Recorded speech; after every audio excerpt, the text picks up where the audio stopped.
আর কবে সিরিয়াস হবা ভাই? আর কবে পড়াশোনা নিয়মিত হবা? দেখো ভাইয়া, তোমাদের আর মাত্র 104 দিন সময় বাকি আছে।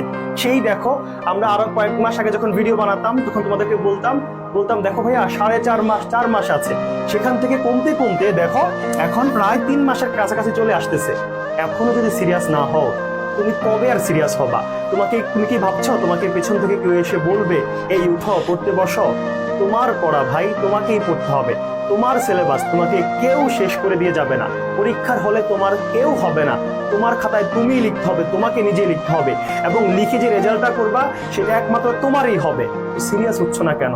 দেখো ভাই, এটা তোমার জন্য লাস্ট সুযোগ। তুমি কেন বুঝতেছো না যে এরপরে কিন্তু আর সুযোগ নেই? আমি কিন্তু বারবার বলে আসতেছি ভাই, এখনো 100+ আছে, এখনো 100+ সময় আছে, 100+ দিন সময় আছে।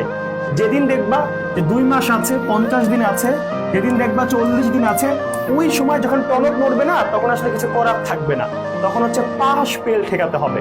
হ্যাঁ, পাস করবা না ফেল করবা ওই চিন্তা করতে হবে। সত্যটা বললাম ভাই।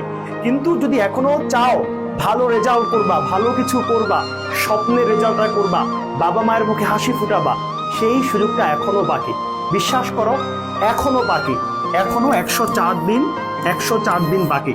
সো 100 দিনের নিচে যখন চলে আসবে না, তখন কিন্তু একদিন যাবে, মনে হবে যে আহা, আমার পরীক্ষাটা অনেক আগে গিয়েছে, অনেক সামনে চলে আসছে। সো সিরিয়াস হয়ে যাইতে হবে ভাই। এখন থেকে প্রত্যেকটা দিন কাজে লাগাইতে হবে।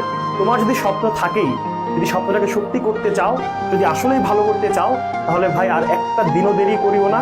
ঈদের পরে পড়াশোনা করব, এই রকম মনোভাব নিয়ে অনেকেই বসে আছো।